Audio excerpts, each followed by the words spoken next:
Chapter देख रहे हैं work power energy. Work power energy, तो पहले तो बेसिक टर्मिनोलॉजी देखेंगे, वर्क क्या होता है, पावर क्या होता है, एनर्जी, इन सब के बारे में बात करेंगे। और भी चीजें, कुछ चीजें आपको पहले से भी पता होगी। तो पहले कहानी शुरू करते हैं वर्क की। वर्क क्या होता है पहले से पढ़ते आ रहे हैं। जब, हाँ बिल्कुल, जब किसी ऑब्जेक्ट पे फोर्स लगा रहे हैं और वो क्या कर रहा है, डिस्प्लेस हो रहा है, तो क्या बोलते हैं, वर्क डन हुआ है।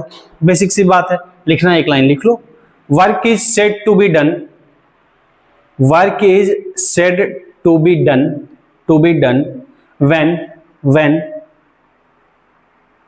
when an object get displaced, when an object get displaced under the action of force, get displaced under the action of force, under the action of force, force लगाया, डिस्प्लेसमेंट हुआ, क्या बोलेंगे, work. Physics के angle से अगर displacement नहीं हो रहा, मैकेनिक्स पार्ट जो पढ़ रहे हैं, अलग अलग पार्ट में वर्क्स अलग बोलेंगे, थर्मोडायनेमिक्स में अलग बोलेंगे, अलग अलग जगह अलग बोलेंगे, अलग अलग जगह चीजों का अलग अलग मायने भी होता है। होता है डिस्प्लेसमेंट ही है, पर सब टर्म को रिप्लेस कर देता है। जैसे फोर्स का यूनिट न्यूटन ही होता है, लेकिन फोर्स लगाने का तरीका अलग अलग होता है। अगर कोई m मास का ऑब्जेक्ट है, उसका एक्सेलरेशन a से एक्सेलरेट कर रहा है, वेलोसिटी में चेंज हो रहा है a की रफ्तार से, तो हम क्या बोलते हैं, फोर्स लग रहा है F=ma। उसी ऑब्जेक्ट का अगर वेलोसिटी चेंज हो रहा है, गिवन टाइम में दिया है m मास का, रिकॉइल कर रहा है, लौट रहा है, तो वहां पे F= क्या बोलते हैं, change in momentum by time. Momentum का लेना देना किससे, चेंज, मोमेंटम का चेंज मतलब वेलोसिटी का चेंज से, तो वहां पे हम लिखते हैं change in momentum by time. वही कोई फ्लूइड लगाता है फोर्स, तो कैसे लगाता है, प्रेशर एग्जर्ट करके। आप नल से पानी आ रहा है, हाथ को रखो, हाथ पे फोर्स लग रहा है, किसका, धक्का लग रहा है, किसका, पानी जो आ रहा है उसका। तो फ्लूइड के फोर्स लगाने का तरीका क्या है, प्रेशर लगा के किसी गिवन एरिया पे हाथ पे।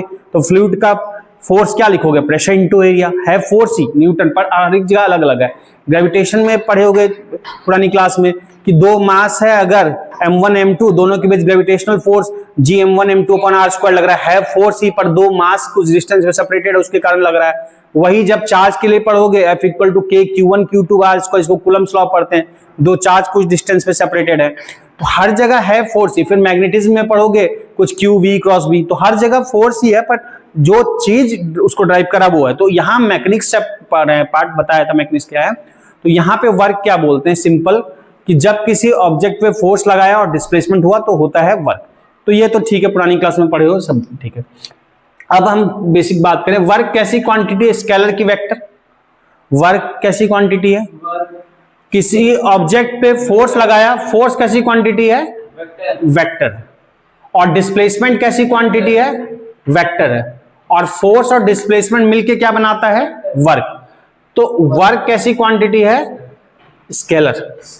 वर्क की डायरेक्शन नहीं होती, हम बोलते हैं कि वर्क किया इतना, किसी कोई पर्टिकुलर डायरेक्शन में नहीं। फोर्स वेक्टर है, डिस्प्लेसमेंट वेक्टर है, लेकिन दो वेक्टर का प्रोडक्ट क्या है, स्केलर है। आपने वेक्टर प्रोडक्ट पढ़ा होगा, दो क्वांटिटी, दो वेक्टर का प्रोडक्ट अगर स्केलर हो तो उसको बोलते हैं डॉट प्रोडक्ट, और दो वेक्टर का प्रोडक्ट वेक्टर, उसको बोलते हैं क्रॉस प्रोडक्ट या वेक्टर प्रोडक्ट। तो ये dot product, scalar product, force vector है, डिस्प्लेसमेंट वेक्टर है, लेकिन उन दोनों के कारण जो क्वांटिटी मिलती है, वर्क क्या है, स्केलर है। वर्क की कोई पर्टिकुलर डायरेक्शन नहीं होती। तो वर्क इक्वल टू हम क्या बोलते हैं, F.S। तो F.S, या फिर मैं लिखूंगा A.B, तो क्या लिखते हैं, AB cos थीटा। तो F का मैग्नीट्यूड, S का मैग्नीट्यूड, और दोनों के बीच का एंगल थीटा, तो Fs cos थीटा। यहां पे फोर्स और डिस्प्लेसमेंट, मान लो किसी ऑब्जेक्ट पे फोर्स इधर लग रहा है, इस डायरेक्शन में फोर्स लग रहा है, और डिस्प्लेसमेंट हो रहा है इधर S, और दोनों के बीच में जो एंगल बन रहा है थीटा, तो वर्क डन क्या बोलते हैं, Fs cos थीटा। ठीक, F का मैग्नीट्यूड, S का मैग्नीट्यूड, cos थीटा। यानी वर्क फोर्स पे डिपेंड करता है, डिस्प्लेसमेंट पे भी डिपेंड करता है, और दोनों के बीच एंगल पे ही। तो अब कुछ स्पेशल केसेस देखते हैं, या पहले मैं बेसिक बात करूं कि स्पेशल केसेस में इतना लिख लो पहले, उसके बाद लिखेंगे वर्क क्या है, स्केलर क्वांटिटी है, फिर मैं स्पेशल केसेस पे आऊंगा।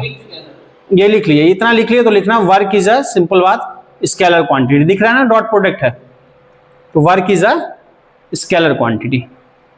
ठीक, अब स्पेशल केसेस में पहला लिखते हैं, बात करते हैं जीरो वर्क की। जीरो वर्क जरा समझना, वर्क डन जीरो कब हो सकता है? ये क्वांटिटी है ना एफ एस कॉस थीटा, ये जीरो कब हो सकता है? जब एफ जीरो या तो एस जीरो या कॉस थीटा जीरो हो जाए। और कॉस थीटा जीरो कब होगा? 90 डिग्री पे। यानी वर्क जीरो तीन कंडीशन हो सकते हैं, एक या तो एफ जीरो हो जाए, एफ जीरो मतलब नेट फोर्स जीरो हो जाए, नेट फोर्स जीरो हो जाए। एफ जीरो का मतलब ये नहीं है कि फोर्स नहीं लग रहा है, एफ जीरो का मतलब है फोर्स लग भी सकता है बट नेट फोर्स क्या होना चाहिए? जीरो। अगर ये यहां टिका है तो ऐसा नहीं है कि इस पे कोई फोर्स नहीं लग रहा, कोई नहीं, हम धक्का नहीं दे रहे हैं, इस पे वेट लग रहा है, नीचे वेट लग रहा है, दबा रहा है हाथ को, नॉर्मल रिएक्शन लग रहा है। या फिर वो भी हटाओ, अगर मैं इधर इसको दोनों तरफ से कंप्रेस करूं 10 न्यूटन से, क्या ये मूव करेगा? नहीं, फोर्स तो लग रहा है बट नेट फोर्स क्या है? जीरो है, दोनों तरफ 10 है। तो ऐसा नहीं है कि फोर्स नहीं लगे, फोर्स लगे बट नेट फोर्स क्या हो? जीरो हो, तो ऑब्जेक्ट डिस्प्लेस नहीं करेगा। हम क्या बोलेंगे? वर्क डन क्या है? जीरो है। और वर्क डन जीरो कब बोल सकते हैं? जब डिस्प्लेसमेंट जीरो, जब एस जीरो, डिस्प्लेसमेंट का मतलब डिस्प्लेसमेंट कैसी क्वांटिटी? स्केलर की वेक्टर, वेक्टर क्वांटिटी है। और वेक्टर जीरो कब होता है? जब डिस्प्लेसमेंट जीरो, दो चीज हो सकता है, एक तो चले ना, एक तो चले ना तो भी डिस्प्लेसमेंट जीरो, डिस्टेंस जीरो नहीं बोल रहा हूं मैं, डिस्प्लेसमेंट जीरो बोल रहा हूं। एक तो चले ना, और एक ये भी हो सकता है कि घूम के फिर यहीं आ जाए। मान लो ये पॉइंट है कुछ ए, या मान लो ये पॉइंट है कुछ, मान लो ठीक है ए, घूम के गया, इधर गया, इधर गया, इधर आया, इधर आया, इधर आया, फिर यहां आ गया, तो फिर से उसी पॉइंट पे वापस आ गया, ऐसे गया, ऐसे गया, ऐसे गया, इधर गया, फिर इधर गया, फिर इधर गया, फिर इधर गया, फिर से इनिशियल फाइनल सेम हो गया। भले ही बहुत पूरी दुनिया चल चुके हैं पर वर्क डन क्या बोलेंगे? जीरो। क्यों? क्योंकि डिस्प्लेसमेंट जीरो, डिस्टेंस जीरो नहीं, डिस्प्लेसमेंट जीरो है। बात समझ में आ रही है? अच्छा, और वर्क जीरो कब हो सकता है? जब एंगल क्या हो?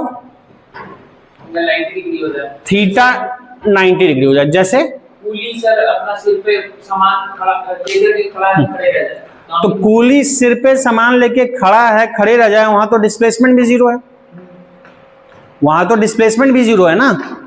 तो मैं डिस्प्लेसमेंट की वजह से जीरो नहीं बोल रहा, डिस्प्लेसमेंट की वजह से जीरो तो ये हो गया,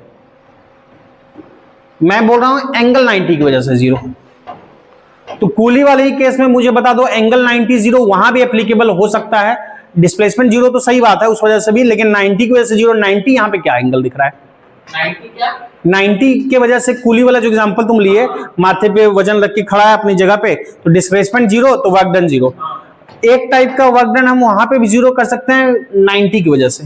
हाँ सर, किसके? सिर पे सामान लेकर के एक हाँ। प्लेटफॉर्म से दूसरे प्लेटफॉर्म चले गया, हाँ, लेकिन सामान तो सिर पे ये 90 डिग्री पे है, तो उससे क्या होगा? सामान सिर पे है तो नहीं बोलेंगे, डिस्प्लेस तो किया, वर्क डन तो बोलेंगे। लेकिन सर cos थीटा तो क्या? अच्छा 90 पे cos थीटा, हाँ, तो 90 कहाँ, 90 कहाँ बन रहा है? परपेंडिकुलर सर सिर और उसका क्या सिर पे? वो तो चल रहा है। नहीं, देखो, एक समय पे एक साथ बहुत सारे फोर्स लग सकते हैं, एक समय पे एक साथ बहुत सारे फोर्स लग सकते हैं। मैं किस फोर्स के कारण वर्क डन बोल रहा हूं वो इंपॉर्टेंट है, जरा बात समझना। जब वो चल रहा है, समझना, जब चल रहा है ना तो ऐसे चल रहा है इधर, तो एक फोर्स है मस्कुलर फोर्स, मसल पावर, मतलब अपने बॉडी मसल के कारण जो चल रहा है, तो बॉडी मसल पावर के कारण जो चल रहा है वो इस डायरेक्शन में चल रहा है और डिस्प्लेसमेंट भी इधर ही हो रहा है। तो जिधर फोर्स उधर भी ही डिस्प्लेसमेंट। तो उस केस में क्या बोलेंगे? वर्क डन एंगल क्या बनेगा? 0 डिग्री। उसके मसल पावर के कारण वर्क डन क्या होगा? Angle zero. जिधर डिस्प्लेस हो रहा है, मसल पावर लगा रहा है, उधर ही वर्क डन हो रहा है, वहां पे work done F S cos zero यानी कि एफ एस होगा। समझना, अगर चल रहा है तो, रुका है तब तो वर्क डन डिस्प्लेसमेंट जीरो, इसलिए जीरो। फिर वहां पे वर्क डन क्या होगा? Work done due to gravity zero होगा। हर एक फोर्स के कारण वर्क डन जीरो नहीं होगा, और हम किसके कारण कब बात करें वर्क डन उसको देखना होगा। अगर मैं कूली के एग्जांपल में ही बोलूं वर्क डन बाय ग्रेविटी, जब कूली मोशन कर रहा है तो क्या होगा? जीरो। क्यों? क्योंकि कूली जब इधर मूव कर रहा है तो डिस्प्लेसमेंट किधर हो रहा है? इधर हॉरिजॉन्टली, हवा में तो उड़ेगा नहीं, तो हॉरिजॉन्टली डिस्प्लेस हो रहा है। और ग्रेविटी कैसे लगती है? Vertically downward. तो वर्टिकली डाउनवर्ड, ग्रेविटी डाउनवर्ड लग रही है वर्टिकली, समझना, और मूव किधर कर रहा है? हॉरिजॉन्टल। तो दोनों के बीच एंगल क्या बन रहा है? 90। तो कूली वाले एग्जांपल में ग्रेविटी इधर लग रहा है, और gravity force due to gravity, force due to gravity gravity force लग रहा है वर्टिकली डाउनवर्ड, और पुली का जो डिस्प्लेसमेंट हो रहा है वो इधर हो रहा है, तो दोनों के बीच एंगल क्या बन रहा है 90 डिग्री, और 90 डिग्री पे वर्क डन क्या होगा 0, वर्क डन Fs cos 90। तो अगर मैं बोलूं उसके कारण वर्क डन, उसके मस्कुलर पावर के कारण, तो 0 नहीं होगा। अगर चल रहा है तो वो रुका है तब तो डिस्प्लेसमेंट के कारण 0, चल रहा है तो उसके कारण नहीं हो, चल रहा है तो किसके कारण होगा वर्क डन 0। अगर पुली वाला एग्जांपल लेता हूं तो वर्क डन बाय ग्रेविटी 0। समझ में आ रही है बात, ये बात समझ में आया, वर्क डन बाय ग्रेविटी क्या होगा पुली के केस में 0। और कोई एग्जांपल, और हम देखेंगे सर्कुलर मोशन चैप्टर जब पढ़ेंगे। सर्कुलर मोशन में क्या होता है कि एक फोर्स होता है, अभी डिटेल में बात नहीं करूंगा, जब वहां पढ़ाऊंगा तब बात करूंगा। सर्कुलर मोशन में पार्टिकल ऐसे मान लो सर्कल पे चल रहा है, तो सर्कल पे किसी पॉइंट पे डायरेक्शन कैसे पता करते हैं, टेंजेंट ड्रॉ करके। किसी कर्व में या सर्कल में डायरेक्शन कैसे पता करते हैं, बताया था काइनेमेटिक्स में भी, टेंजेंट ड्रॉ करके। तो जब यहां पे है, कहीं पे भी मान लो यहां है, तो टेंजेंट ड्रॉ करेंगे तो इधर होगा। और फोर्स किधर लग रहा है, सर्कल में घूमने के लिए एक फोर्स होता है, इसको बोलते हैं सेंट्रीपिटल फोर्स, वो लगता है टुवर्ड्स सेंटर। क्यों लगता है इसकी बात हम यहां नहीं करेंगे, सर्कुलर मोशन में करेंगे, इसके नेक्स्ट चैप्टर। तो ये सेंट्रीपिटल फोर्स लग रहा है इधर, और डिस्प्लेसमेंट की डायरेक्शन जो है हर पॉइंट पे चेंज हो रहा है, तो ये डायरेक्शन ये है, दोनों के बीच एंगल क्या बन रहा है 90 डिग्री। तो वर्क डन क्या होगा 0। किसके कारण, हर फोर्स के कारण नहीं, इस वाले फोर्स के कारण, क्योंकि इस फोर्स और डिस्प्लेसमेंट के बीच 90 बन रहा है, हर फोर्स और डिस्प्लेसमेंट के बीच 90 नहीं बन रहा है। तो work done by centripetal force 0 बोलेंगे। बात समझ में आ रही है। तो एक जगह पे एक समय कई फोर्स लग सकते हैं, डिपेंड करता है मैं किस पे बात करूं। तो 0 वर्क 3 केस में हो सकता है, या तो फोर्स 0, नेट फोर्स 0। फोर्स 0 का मतलब ये नहीं कि फोर्स ना लगे, फोर्सेस बैलेंस हो। डिस्प्लेसमेंट 0, डिस्प्लेसमेंट वेक्टर क्वांटिटी पता है कब कब 0 होता है। और तीसरा एंगल 90 हो। इतनी बात क्लियर है, कोई दुख तकलीफ नहीं, नोट वोट कर लिए सब, ठीक है। अब देखो स्पेशल केस में चलते हैं। फर्स्ट दिया था 0 वर्क लिखा था, और 0 वर्क के अंदर ये 3 कंडीशन समझाया। स्पेशल केस में 0 वर्क लिखा था हेडिंग, उसके अंदर 3 बातें समझाया। अब इसी में आ रहे हैं स्पेशल केस में ही, फर्स्ट पॉइंट 0 वर्क के बारे में बात किया, सेकंड पॉइंट अलग अलग कुछ एंगल पे बात कर लें। एक 90 पे तो मैं पहले बात कर चुका हूं। इफ थीटा यानी फोर्स और डिस्प्लेसमेंट के बीच का एंगल थीटा है, if theta equal to 0 degree, तो थीटा 0 करोगे तो वर्क क्या हो जाएगा Fs cos 0, और cos 0 की वैल्यू क्या होती है 1, तो क्या हो जाएगा Fs। और एक और एंगल देख लेते हैं। इफ थीटा यानी फोर्स और डिस्प्लेसमेंट के बीच एंगल क्या बन रहा है, अगर फोर्स और डिस्प्लेसमेंट के बीच एंगल बने 180 डिग्री, फोर्स और डिस्प्लेसमेंट के बीच एंगल 180 डिग्री बने, तो वर्क इक्वल टू क्या लिखोगे Fs cos 180। और cos 180 के वैल्यू बताओगे मुझे क्या होता है, cos 180 क्या होता है -1, ठीक है गुड। तो ये क्या हो जाएगा -Fs। तो वर्क डन, ये वर्क डन क्या आ गया -Fs। अच्छा, इनमें सब वर्क स्केलर क्वांटिटी है, स्केलर में पता है प्लस माइनस का फर्क, स्केलर में मैग्नीट्यूड प्लस माइनस का लेना देना होता है। स्केलर में प्लस वाला मैग्नीट्यूड वाइज बड़ा होता है, माइनस वाला मैग्नीट्यूड वाइज छोटा होता है। लेकिन वेक्टर में प्लस माइनस का मतलब मैग्नीट्यूड से नहीं होता। वेक्टर में प्लस माइनस का मतलब क्या होता है, दोनों बराबर होता है। प्लस माइनस 2 डिफरेंट डायरेक्शन बताता है। अगर मैं कोई वेक्टर क्वांटिटी के लिए +10 लिखूं और -10 लिखूं, दोनों बराबर है, बस 2 अलग डायरेक्शन है। लेकिन स्केलर के लिए +10 और -10 बोलूं तो +10 बड़ा है, -10 छोटा है, बता चुका हूं। तो वर्क चूंकि स्केलर क्वांटिटी है, तो इनमें सबसे बड़ा कौन दिख रहा है +Fs। तो ये मैक्सिमम वर्क होता है कब 0 डिग्री, यानी जिधर फोर्स लगाए उधर ही डिस्प्लेसमेंट हुआ। और ये क्या हो गया -Fs, मिनिमम वर्क हो गया, ये हो गया मिनिमम वर्क। इस मिनिमम वर्क को चूंकि माइनस दिख रहा है, इसको क्या बोलते हैं, इसको नेगेटिव वर्क भी बोलते हैं। नेगेटिव वर्क कब होता है 180 डिग्री के केस में। बात आ रही है समझ में। तो Fs मैक्सिमम, क्यों मैक्सिमम, सीधा सा बात है, जब फोर्स और डिस्प्लेसमेंट, अगर जिधर डिस्प्लेसमेंट हो रहा है उधर ही फोर्स लगा दें। ये मान लो फोर्स हम इधर लगा रहे हैं, डिस्प्लेसमेंट भी इधर हो रहा है, तो जिधर फोर्स लगा रहे हैं उधर ही मान लो ये लगा रहे हैं, फोर्स इधर लगा रहे हैं, डिस्प्लेसमेंट भी इधर हो रहा है, तो फोर्स डिस्प्लेसमेंट के बीच एंगल 0 है, तो वर्क डन क्या होता है मैक्सिमम। क्यों मैक्सिमम होता है, इसलिए मैक्सिमम होता है कि जब फोर्स मैं इसके डायरेक्शन में लगा रहा हूं डिस्प्लेसमेंट के, तो पूरा का पूरा फोर्स इसको डिस्प्लेस करने में खर्च हो रहा है। लेकिन जब इसी फोर्स को मैं किसी एंगल पे लगा दूंगा, तो ये पूरा फोर्स इसको बढ़ाने में खर्च नहीं हो रहा है, उतना ही खर्च हो रहा है जितना हॉरिजॉन्टल डायरेक्शन में लगे। इसका मतलब क्या है कि जब मैं फोर्स किसी एंगल पे लगा रहा हूं अगर F फोर्स, तो इसको F नहीं बढ़ाएगा, F का कंपोनेंट बढ़ाएगा जो ब्लू मार्कर के अलॉन्ग दिख रहा है।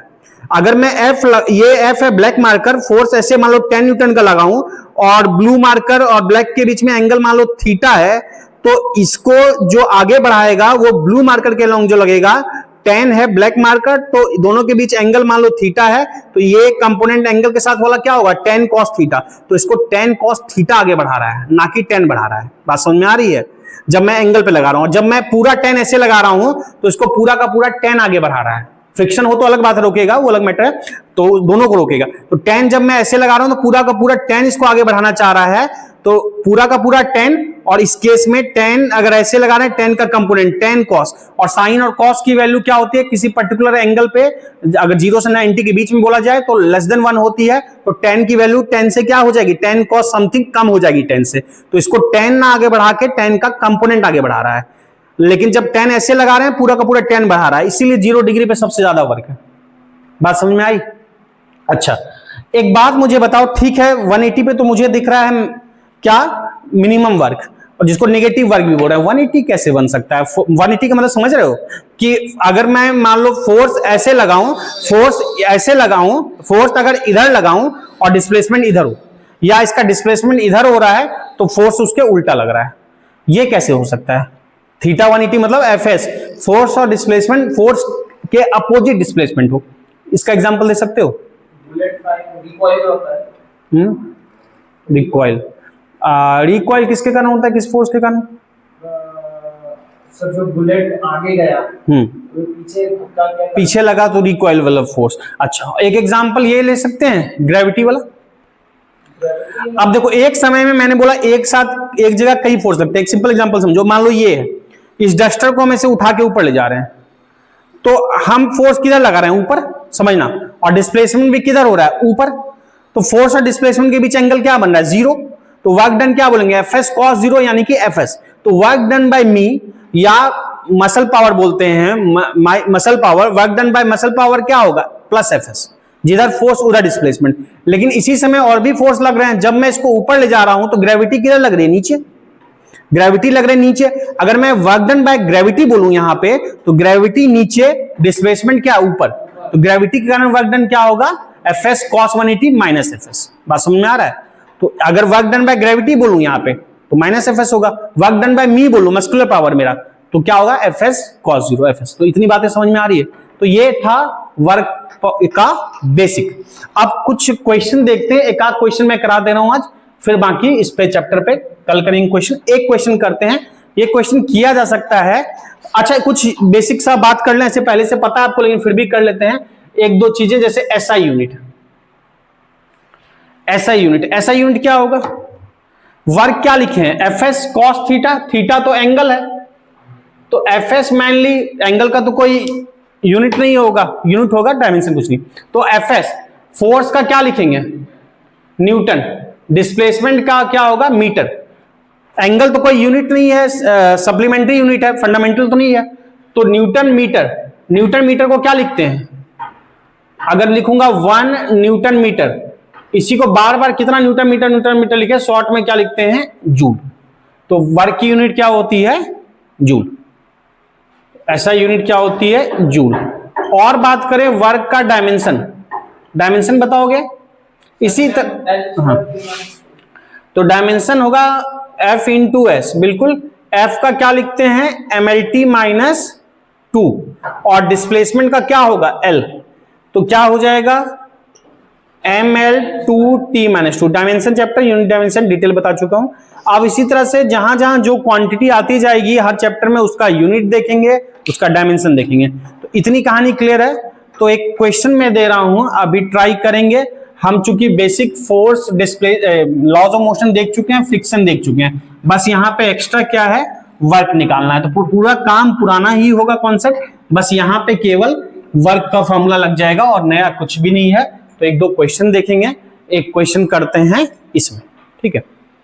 तो एक क्वेश्चन देखते हैं, इसको ट्राई करोगे अभी। एक इंक्लाइन प्लेन लिया, मैं इसका लैंग्वेज नहीं लिखा रहा, एंगल ऑफ इंक्लाइंड प्लेन है 30 डिग्री, एक ऑब्जेक्ट है इस तरह से, ठीक, ऑब्जेक्ट और इंक्लाइंड प्लेन के बीच में कुछ फ्रिक्शन लग रहा होगा, तो फ्रिक्शन की वैल्यू दे रखी है कुछ तुम्हारा, अच्छा इस ऑब्जेक्ट का मास m है और मास दे रखा है कुछ मान लो 10 kg, frictional coefficient between block and the inclined, block और इंक्लाइंड के बीच में फ्रिक्शनल कोफिशिएंट है, उसकी वैल्यू दे रखी है 1/2√3। आपको बताना है find the work done to displace या move the object, displace the object on the inclined plane या up the inclined plane, displace the object up the inclined plane 10 metre, यानी ऑब्जेक्ट को इंक्लाइंड प्लेन पे 10 metre ले जाना है ऊपर की तरफ में, तो वर्क डन कितना करना पड़ेगा। अब ट्राई करो इसको, आप लोग का आंसर है अलग अलग, देख लेते हैं जरा एक मिनट। इसमें क्या क्या फोर्स लगेगा, पहले तो वेट लगता है वर्टिकली डाउनवर्ड mg, अच्छा इधर क्या लगेगा mg का कंपोनेंट mg साइन थीटा, यहां पे साइन थीटा साइन 30, इधर भी लगेगा mg कॉस, लेकिन मुझे इससे मतलब नहीं है क्योंकि डिस्प्लेसमेंट इधर डायरेक्शन में इंक्लाइन के लॉन्ग हो रहा है, तो मुझे इंक्लाइन के लॉन्ग में ही वर्क देखना है, work equal to force into displacement, तो फोर्स मुझे देखना है इंक्लाइन के लॉन्ग ही, तो क्या होगा देखते हैं। अच्छा डिस्प्लेस किधर बोला गया, ऊपर की तरफ में, यानी कि जो ले जाना किधर है, ऊपर की तरफ में, यानी फोर्स लगाना है ऊपर।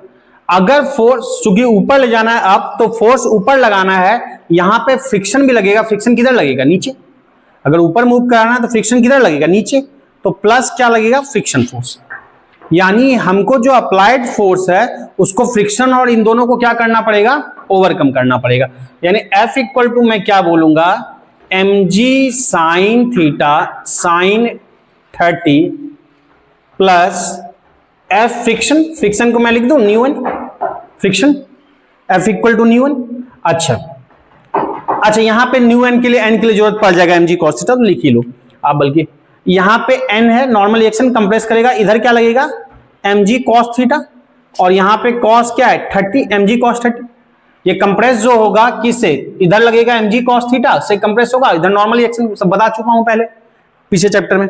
तो F equal to mu N अगर मैं यहां पे लिखता हूं, यानी कि mg sine 30 plus mu N, और n के जगह क्या लिख सकते हैं, mg cos theta, n equal to mg cos 30, ये सारा काम हम फ्रिक्शन चैप्टर में डिटेल में कर चुके हैं। F निकालना तो वही का, F अगर केवल पूछा जाता तो क्वेश्चन फ्रिक्शन का ही होता, वहां कर चुके हैं, यहां बस एक्स्ट्रा क्या है W, तो W equal to Fs cos theta. अब यहां पे समझो सब वैल्यू तो गिवन है, m कितना गिवन है 10, g कुछ नहीं कहा गया तो 10 ले लो, या कहा दिया जाएगा g को कुछ लेना है, जो बोला जाए वही 10 ही लेना है, तो साइन 30 इक्वल टू क्या हो गया 1/2, सब वैल्यू रख रहा हूं केवल, न्यू की वैल्यू दे रखी है 1/2√3, m कितना है 10, g को ले लिया 10, cos 30 की वैल्यू क्या होती है √3/2, डेटा भी ऐसा दिया है, कैंसिल हो जाएगा, ठीक। अब यहां से √3 से √3 चला गया काम तमाम, ठीक। अच्छा ये कितना होगा बताओगे, 10 से 2 5 बार में जाएगा, 5 नहीं 50, 5 इंटू 10 50, और यहां 2 से 1 5, और इस 2 से 1 5, 25, यानी 25 प्लस 50 यानी कितना हो जाएगा 75, ये होगा 10 इंटू 5 क्या हो जाएगा 50 न्यूटन, और इधर प्लस 5 इंटू 5 क्या होगा 25, यानी जो फोर्स निकला 75 न्यूटन। तो यहां तक तो क्वेश्चन था आपका फ्रिक्शन का ही, बस यहां पे एक्स्ट्रा क्या आ गया, वर्क इक्वल टू क्या होता है Fs cos थीटा, हाँ work equal to Fs cos theta. अच्छा थीटा को भी मत भूलना, यहां भले जीरो हो रहा है लेकिन हर क्वेश्चन में जीरो होगा ऐसा जरूरी नहीं है। फोर्स किधर लगा रहे हैं, ऊपर, डिस्प्लेसमेंट भी क्या हो रहा है ऊपर ही, तो जिधर फोर्स उधर ही डिस्प्लेसमेंट, दोनों अपवर्ड हो रहा है, तो दोनों के बीच एंगल क्या बन रहा है 0 डिग्री, तो यहां पे Fs cos 0 होगा, cos 0 1 होता है, तो यहां पे सीधा फोर्स इंटू डिस्प्लेसमेंट ही हो जाएगा, लेकिन हर केस में cos 0 हो ऐसा जरूरी नहीं है, जिस केस में जो एंगल होगा वो लेंगे, इसलिए मैं पूरा ही लिख रहा हूं। तो F इंटू एस, cos 0 तो 1, तो F इंटू एस, F आ गया 75, S बोला गया कितना डिस्प्लेस करना है 10, तो 75 इंटू 10 क्या होगा 750 जूल। कोई दिक्कत, कोई दुख तकलीफ नहीं, तो यहां तक नोट कर लिए। अब बाकी कल देखेंगे, कल वर्क पावर एनर्जी के और क्वेश्चन करेंगे और आगे को चैप्टर करेंगे। ठीक है।